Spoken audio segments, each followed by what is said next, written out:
people with real jobs. Hello? Self-employed people. Which do you want to be? This is Certifiably Unemployable. It's time to fire the boss and become self-employed. Maybe you need a push to get that business or side gig going that you've been dreaming about for years. And if you're an entrepreneur, you can listen to stories and get experience from people who've done it. Get ready to change your life. Broadcasting from the compound, this is Certifiably Unemployable, and this is Shawn Dean.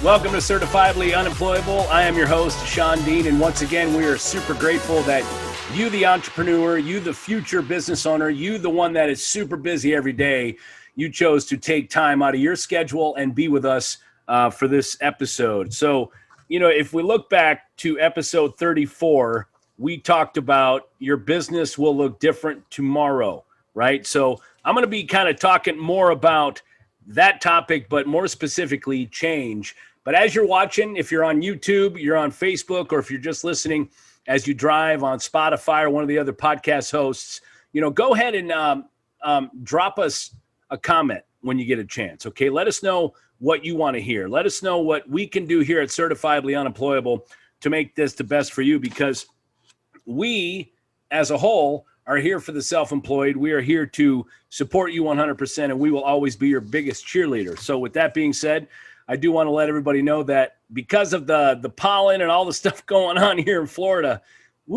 I have been suffering some major allergy stuff. So bear with my my vocal skills during this episode. But hey, we're going to push through, right? Because the show must go on.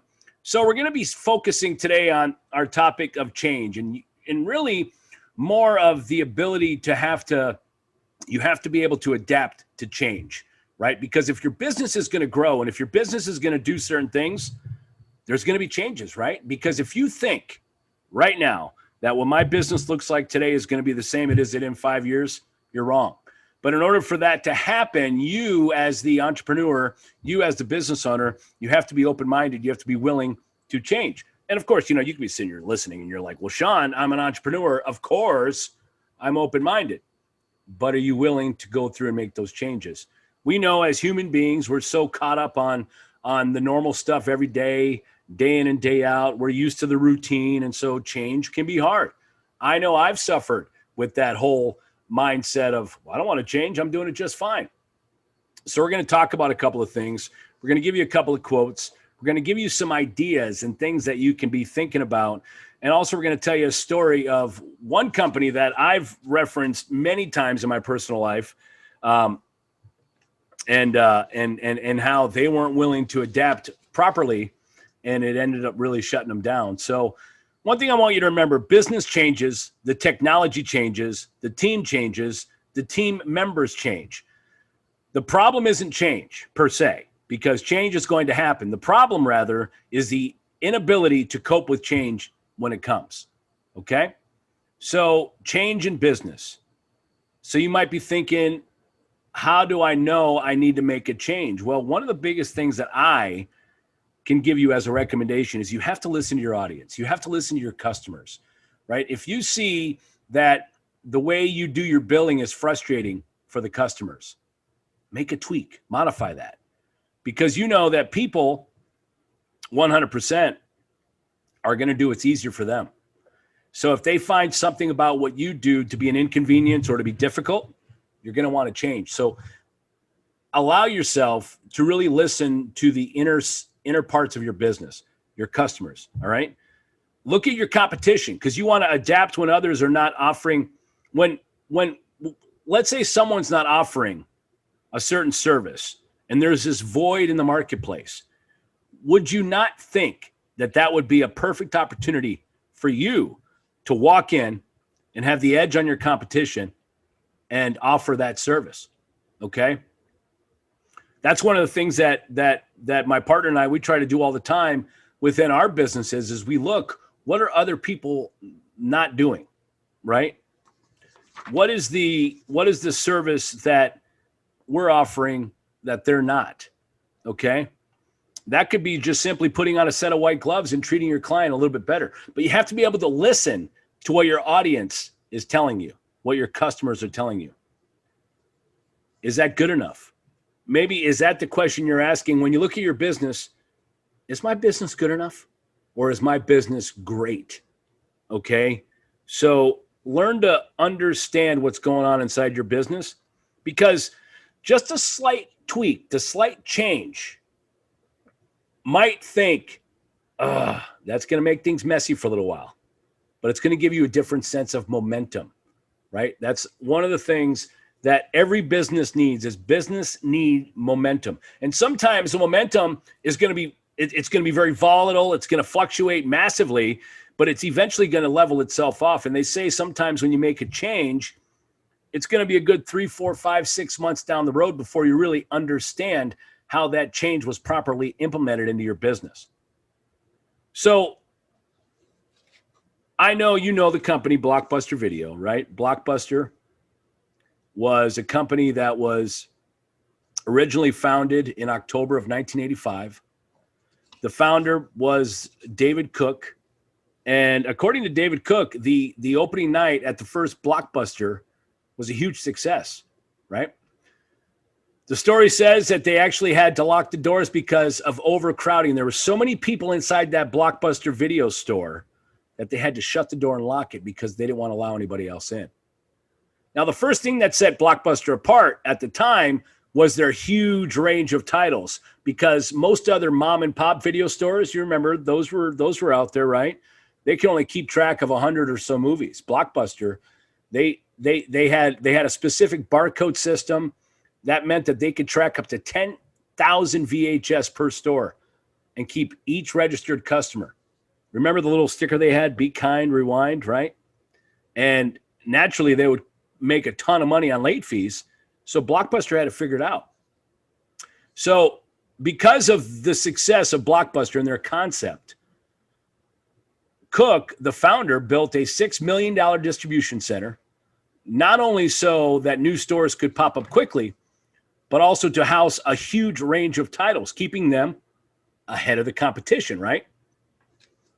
In 1987, Blockbuster received $18.5 million from a trio of investors, including companies like Waste Management, right?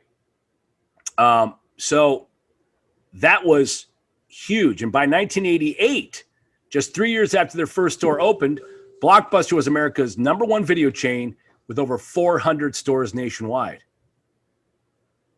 So how could that fail?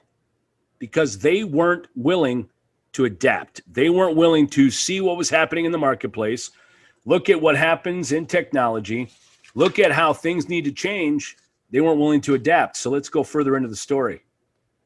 So as Blockbuster became a multi-million-dollar company in the early 1990s, adding music and video, remember now you can go and you could add music, you could rent CDs, you could rent video games, right? Remember that? Then they opened up that chain, Blockbuster Music, where they had a very small portion of video rentals, but they also enabled you to buy. Now you could go to like Blockbuster Music, and it was like, I'm going to buy the latest CD. They had Ticketmaster in there where you could buy tickets to the latest concerts and shows. So they had to figure it out. While Blockbuster in 1997 was having a lot of success at the time, that's when Reed Hastings founded Netflix, which was a different concept. Now they are allowing you to rent the DVD, but you can do it all through mail. Remember, you would pick a couple of DVDs that you wanted. You would have a list. They would send them to you in the mail in this little white sleeve. You would pull it out, watch the movie, return it, and when one returned, another one came, and they charged you a flat fee every single month for that, right? So one of the reasons why Netflix was founded was because Reed Hastings was like, you know what? I'm tired of paying $40 in late fees at Blockbuster for not returning my video. I want to watch it longer. So I'm going to give the person the customer a concept and say, look, they're going to choose how many movies they want at a time. And I'm not going to give them access to any more movies at that price point until they return one. So that person, if they wanted to keep that same movie for 2 weeks, they could. No late fees, right? So 2 years later, Blockbuster had an opportunity to buy Netflix for $50 million. Blockbuster turned it down. They said, no, we're going to do our own thing. We're going to partner up with a company called Enron. And they were focused on their video stores so much, and they had very little time for that video on demand business. And Enron noticed that because that was their concept. Blockbuster walked away from their first major development of wide-scale movie streaming in 2001. So within a few years, Netflix and other competitors began to eat into Blockbuster's profits, not by undercutting it, but by reimagining how video rental into the digital age. And so you look now, I believe there's one Blockbuster still open, and that's in Alaska somewhere. And I read that they're going to be listing that Blockbuster for like $4 a night or something like that on Airbnb. And I'm not sure what the details on that are, but you know, this company filed bankruptcy in 2010. They had an opportunity to literally control the marketplace as they once did. They had an opportunity to purchase Netflix, which at the time really was showing some success, but it was a concept. And then they went into the video streaming and all this stuff, and look at Netflix now on everybody's TV, right? So Blockbuster was not willing to adapt. They had to change. They made some tweaks, but then they got complacent and they failed. So as you're listening to this, I want you to keep in mind that seeing what happens in the marketplace around you, and especially in today's age, 2021, technology changes. You'll buy a new device, and within a matter of a month or two, there's a new one out. Now the one you just bought a month or two is an old model, almost a paperweight in some cases. So this episode is designed to be short and sweet, get the message out there. As an entrepreneur, you're working hard, you want to adapt. You want to listen to your audience, and you want to make some changes. Change is not comfortable. But remember, we've said many times, you have to get uncomfortable to be comfortable. And change will always be uncomfortable. So don't forget to leave your comments. Any stories you have about change, reach out to me. I'd love to hear your comments. Don't forget to visit us at certifiablyunemployable.com. And we've got great merchandise on there. We appreciate your support. Find us on TikTok, find us on Facebook, find us on YouTube, as well as Instagram and some other platforms. All right, so don't forget, change and the ability to adapt would be the key to any business and having the ability to grow. All right, this is Certifiably Unemployable. And until next time. You've been listening to Certifiably Unemployable. Ready to fire the boss yet? You're on your way. Shawn has been self-employed for over 20 years. So if that's something that you want to do, something you've been dreaming about for years, Shawn has all the knowledge, good, bad, and indifferent. We hope you've gotten some useful and practical information from this show. And we'll be back soon. But in the meantime, hook up with us on Facebook and Instagram at Certifiably Unemployable. Find us on YouTube and at www.certifiablyunemployable.com. Till next time, this is Certifiably Unemployable, signing off.